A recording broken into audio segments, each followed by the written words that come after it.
যুক্তরাষ্ট্র যদি ইরানি বন্দরগুলোতে অবরোধ অব্যাহত রাখে তাহলে হরমুজ প্রণালী আবারও বন্ধ করে দেওয়ার হুঁশিয়ারি দিয়েছেন ইরানের পার্লামেন্টের স্পিকার বাঘের গালিবাফ।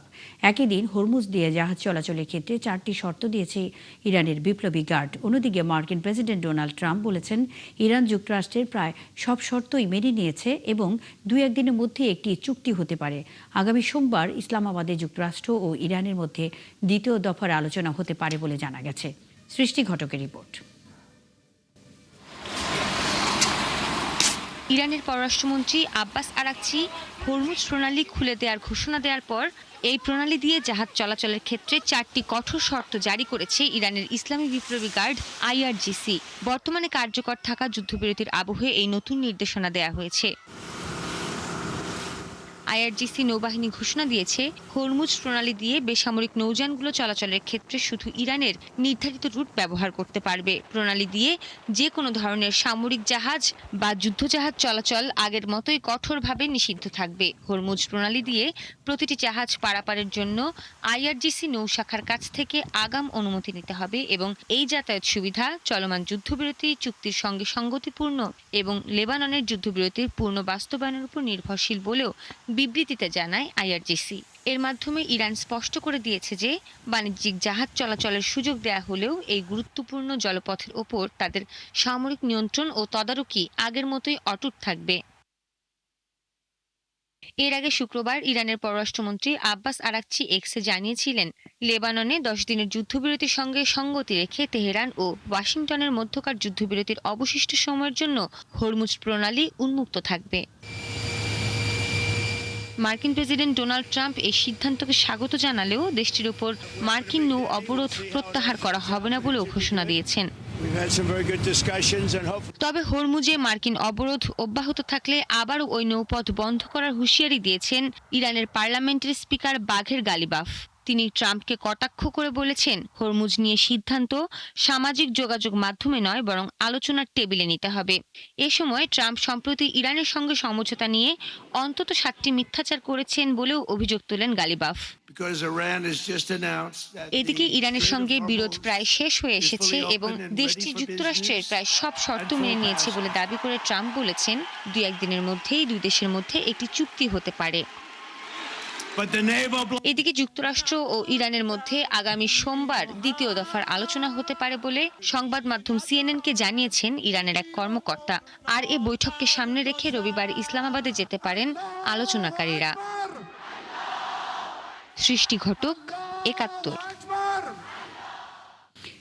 এ নিয়ে আলোচনা করতে আমাদের সাথে যুক্ত হচ্ছেন মধ্যপ্রাচ্য সম্পর্ক বিষয়ক বিশ্লেষক সিরাজুল ইসলাম। জনাব সিরাজুল ইসলাম, আপনাকে স্বাগত। বিশ্বযোগে জানতে চাই যে যুক্তরাষ্ট্রের অবরোধ চললে হরমুজ আবারও বন্ধের হুঁশিয়ারি ইরানের। ডোনাল্ড ট্রাম্প কেন এখনো অবরোধ তুলে নিচ্ছেন না? ধন্যবাদ মুন্নি, আপনাকে ধন্যবাদ 71 টেলিভিশনের দর্শক শ্রোতা সবাইকে। ডোনাল্ড ট্রাম্প আসলে এই মুহূর্তে ইরানের উপরে আমেরিকার একটা কর্তৃত্ব দেখানোর জন্যই মূলত হরমুজ প্রণালীতে ব্লকেড অব্যাহত রাখার ঘোষণা দিয়েছেন। কিন্তু তাকে বুঝতে হবে এবং বিশ্ববাসীকে এটা জানতে হবে যে আমেরিকা কিন্তু ডোনাল্ড ট্রাম্পের ডিকটেশনে চলবে, ইরান কিন্তু আমেরিকার বা ডোনাল্ড ট্রাম্পের ডিকটেশনে চলবে না, এটা বাস্তবতা। অর্থাৎ আমেরিকার সাথে ইরানের যদি পূর্ণ সমঝোতা না হয় তাহলে ইরান এই হরমুজ প্রণালী বন্ধ রাখবে এবং হরমুজ প্রণালী দিয়ে স্বাভাবিক যাতায়াত কিন্তু ব্যাহত হবে। অর্থাৎ ইরানের পক্ষ থেকে যে বিষয়টা এই মুহূর্তে ঘোষণা দেওয়া হয়েছে যে বেসামরিক জাহাজ চলাচল অব্যাহত থাকবে, তাতে কোনো বাধাবিঘ্ন সৃষ্টি করা হবে না।